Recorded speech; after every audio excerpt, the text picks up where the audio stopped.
ओम शुभंकर्ये नमः। गुरु ब्रह्मा गुरुर्विष्णु गुरुर्देवो महेश्वरः गुरु साक्षात् परब्रह्म तस्मै श्री गुरवे नमः। आदित्याय च सोमाय मंगलाय बुधाय च गुरु शुक्रः शनिभ्यश्च राहवे केतवे नमः।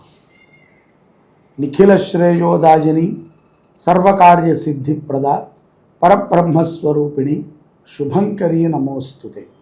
अस्मत् श्री गुरुचरणारविंदाभ्यां नमः। श्री श्री श्री गणपति सच्चिदानंद सद्गुरुभ्यो नमो नमः। महागणेशाय नमः। आदित्यादि नवग्रह देवताभ्यो नमो नमः। डिसेंबर నెలలో మీనరాశి వారికి ఉన్నటువంటి గోచార ఫలితాలను తెలియజేస్తున్నాము, శ్రద్ధగా ఆలకించండి. ఉద్యోగస్తులకి అనేక విషయాల యందు చైతన్యం కలిగి ఉంటారు. అలాగే ఎక్కడో మీకు సంబంధించినటువంటి ఒక చిన్న నెగటివ్ అంటే అపప్రచారము మీ దాకా రావటము, మీలో ఆ యొక్క మాట మార్పుని తెస్తుంది. అది జరిగి ఉంటుందా ఉండదా అనేది మీ వ్యక్తిగతంగా మీకు తెలిసి ఉండాలి. జాతక పరంగా అయితే గనక 60% జరగలేదనే మనం చెప్పచ్చు గోచారం రీత్యా. ఒక 40% ఏదైనా ఇంటెన్షన్ మీకు ఉండొచ్చు. కాబట్టి అటువంటి మాటను మీరు విని మారేటువంటి ఒక ప్రయత్నాన్ని అయితే ఉద్యోగస్తులు చేస్తారు. ఇది చాలా ప్రశంసించదగ్గ విషయం. అలాగే అధికారుల నుంచి ప్రశంసలు లభిస్తాయి. ప్రతి ఒక్కరూ కూడా మిమ్మల్ని గౌరవించేటువంటి రోజు అతి త్వరలో ఉంది. అహంకారం పనికిరాదండి. ముఖ్యంగా మనము ఎప్పుడు ఎలాంటి స్థితిలో ఉన్నా అహంకారం పనికిరాదు. కోపమే ప్రమాదకరం అంటే అహంకారం దారి కంటే 1000 ప్రమాదకరం. ప్రేమగా మాట్లాడేటువంటి వాళ్ళు కావాలి. మర్యాదగా మనని పలకరించేటువంటి వ్యక్తులు లేరు. అంతా నాటకమే. ఇంకా తెగించి చెప్పాలంటే కనుక పిల్లలు కూడా నాటకం ఆడుతున్నారు, తల్లిదండ్రులు నాటకం ఆడుతున్నారు, వాళ్ళ తల్లిదండ్రులు నాటకం ఆడుతున్నారు బలవంతంగా. అది ఎక్కువ రోజులు నిలవదండి. ఓపెన్గా మాట్లాడుకోవాలి, ధర్మంగా గడపాలి. పట్టుదలతో వ్యాపారస్తులు విజయాలను సాధిస్తారు. అధికారులని కలవటముతో పాటుగా మీనరాశిలో ఉన్నటువంటి వ్యాపారస్తులు తమ తమ శాఖలని అభివృద్ధి చేసే విధముగా ఆలోచనలు చేస్తారు. కొత్త కొత్త పార్ట్నర్లు కూడా వ్యాపారస్తులతో కలిసి ఈ యొక్క ప్రయాణంలో వారితో పాటు కలుస్తారు, వారితో పాటు ఉంటారు, వారితో పాటుగా ఈ యొక్క వ్యాపారంలో భాగస్వాములు అవ్వటానికి ఇష్టపడతారు. ఇక్కడ కొన్ని సందర్భాలను బట్టి స్త్రీలు కూడా తమ తమ యొక్క వైఖరిని మార్చుకునేటువంటి ప్రయత్నాన్ని చేస్తారు. నెగిటివ్ ఇంపాక్ట్ వల్ల తమకి కోపం ఎక్కువ వస్తూ ఉంటుంది. పిల్లల మీద చికాకు పడుతూ ఉంటారు. ఏదేదో అరుపులు, ఏదేదో కేకలు, అట్లా ఇట్లా అని చెప్పి గోల. వీటన్నిటి నుంచి కూడా త్వరగా మీరు బయటపడటానికి ఒకే ఒక్క ఉపశమనం ఉంటుంది. అదేమిట్రా అంటే ప్రశాంతత. మనకి లేదు అనుకుంటాం కానీ ఎక్కువ ప్రశాంతత ఉన్నది మీనరాశి వారికని నేను చెప్తాను. అనవసరమైన ఇంటెన్షన్లన్నీ తీసుకుంటున్నారు. అనవసరమైన సబ్జెక్టు, అనవసరమైనటువంటి వ్యక్తులు, అనవసరమైనటువంటి మాటలు, ఇవన్నీ వేస్ట్. చివరికి ఎవరికి కూడా ఉపయుక్తము కారు. తద్వారా మీరు ఎంతో ఇబ్బందిని కూడా లోనవుతూ ఉంటారు. ఇక్కడ మనము ఒక పంచగకారాలు అని అంటూ ఉంటారు, మీరు విన్నారో లేదో. గోవు, గ్రామదేవత, గురువు, అలాగే గుడి, భగవద్గీత, గీత.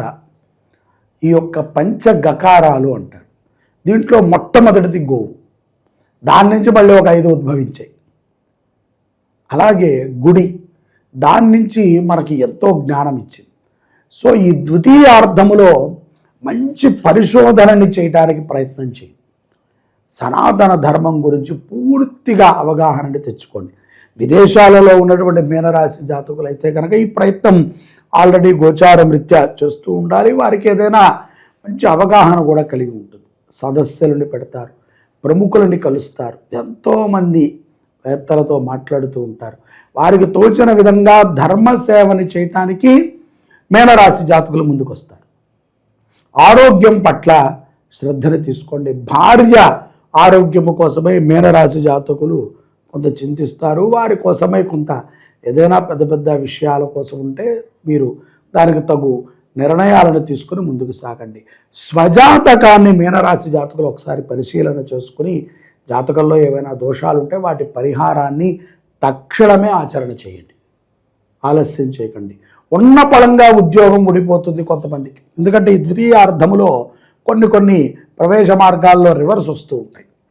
అలాంటి సమయంలో టప్ అంటూ ఏం లేదు, రాత్రి వచ్చి ఉదయం మళ్ళీ మీటింగ్ ఉంది, అన్నీ సర్దుకున్నాక వెళ్ళాక ఉద్యోగం పోయిందండి అంటారు. ఇప్పుడు ఏం చేయాలి స్వామి, అర్జెంటుగా చేసేయండి, మీరు చెప్పారు మాకు ఏదోటి చేసేయండి, ₹10 పావలాకుండా అప్పుడు ఏం చేయలేము మనం.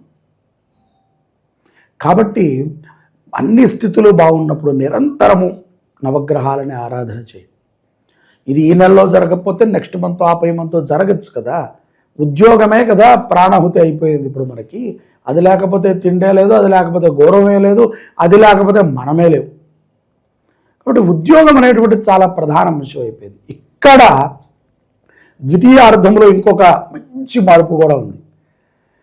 ఆడవారికి, విదేశాలలో ఉన్నటువంటి స్త్రీలకి, ఎవరికైతే మీనరాశిలో ఉన్న జాతకులకు ఉద్యోగాలు లేవో వాళ్ళకి ఏంటో తలుపు తట్టి మరీ ఉద్యోగం వచ్చినట్టు వస్తుంది. ఇది కూడా ఒక గొప్ప అవకాశం. ద్వితీయార్థములో ఆకస్మిక ధనలాభాన్ని కూడా వ్యాపారస్తులు చూస్తారు. ముఖ్యంగా స్త్రీలు ఏదో తండ్రి నుంచి వచ్చిందనో, లేదా భర్త ఏదో ఈ సంవత్సరం మొత్తం దాచిన దాంట్లో కొంత ఇవ్వటమో, లేకపోతే ఎవరో ఏదో మేనమామో బాబాయో ఎవరో ఒకళ్ళు గిఫ్ట్ రూపంగా ఎంతో కొంత ఆకస్మికంగా, అంటే చిన్నపిల్లవాడికి ₹1 దొరికినా ఆకస్మికమే, పెద్దవాడికి ₹1,00,000 దొరికినా ఆకస్మికమే. పూర్వ రుణాలని కూడా మీరు తీర్చేటువంటి స్థితి ద్వితీయార్థంలో ఉంటుంది. ఈ మాసములో అన్నదానము చేయండి. ఆదివారము పూట కానీ సోమవారం కానీ ఏదైనా వారం ఒక రోజున మీ పేరుతో అన్నదానం చేయండి. ముఖ్యంగా మీ దగ్గరలో ఉన్నటువంటి దేవాలయంలో ఆవు నేతితో దీపారాధన చేయించండి. మంచి ఆవు నేతితో ఒక్కరోజైనా సరే అఖండముగా వెలిగేటువంటి దీపారాధన చేయించండి. తద్వారా ఎంతో మంగళప్రదమైనటువంటి అనుగ్రహాన్ని మీనరాశి జాతకులు డిసెంబర్ మాసంలో పొందుతారు. ఈ గడిచినటువంటి 2025 అనేక ఒడిదుడుకలతో ఒత్తిడితో మీ జీవనం గడిచినప్పటికీ ఎన్నో ఆనందాలని, ఎన్నో గుర్తులని మనకిచ్చింది. రానున్న 2026వ సంవత్సరానికి మనము స్వాగతాన్ని పలుకుతూ ఆనందదాయకంగా కుటుంబ సభ్యులతో ఉందాం. ఇవన్నీ కష్టములు నష్టములు అనేటువంటివి ముందుకి వెనక్కి సాగుతూ ఉంటాయి. దూర ప్రయాణం చేసేటప్పుడు నల్ల వస్త్రాలను ధరించకండి. మీ వాహనం పైనే వెళ్ళండి.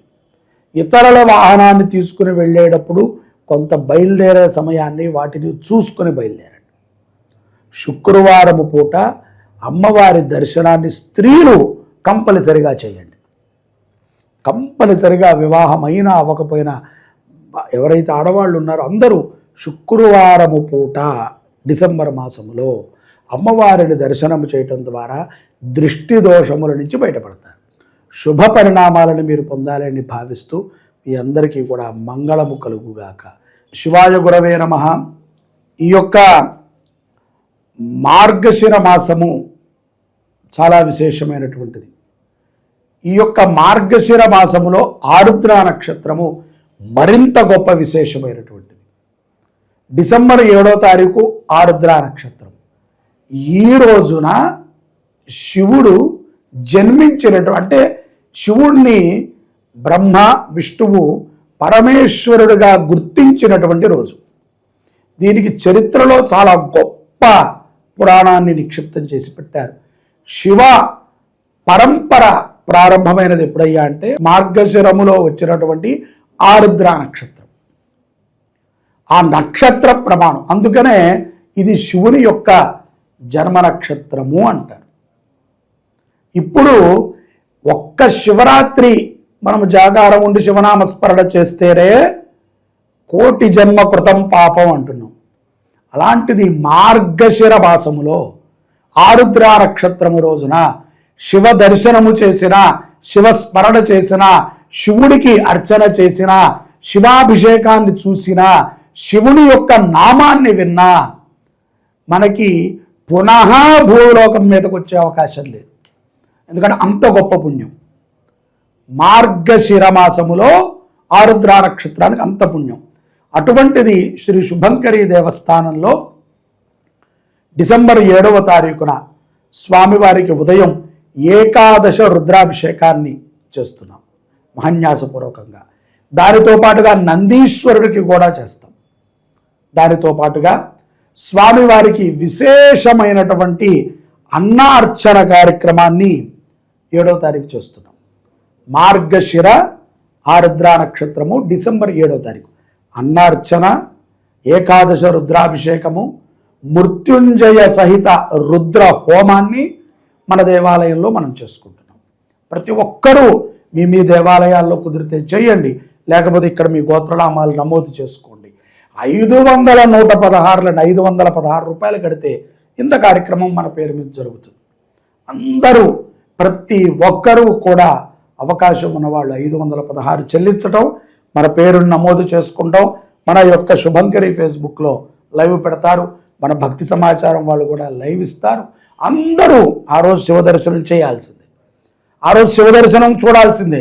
మీరు కట్టండి కట్టకపోండి, అది మీ యొక్క ప్రారంధము, మీ యొక్క ధనముకు సంబంధించిన విషయం. దర్శనము చేయండి, పుణ్యం పొందండి, అంతే పోను అదేనే చేయండి. చూడండి, ఫేస్బుక్లో చూడండి, యూట్యూబ్లో చూడండి, లైక్ చేయండి, ఒక నమస్కారం పెట్టుకోండి, చాలు. శివ దర్శనం అంత పుణ్యం. మార్గశిర ఆరుద్ర నక్షత్రము అది రేపు డిసెంబర్ 7వ తారీఖున అందరూ కార్యక్రమంలో పాల్గొనండి.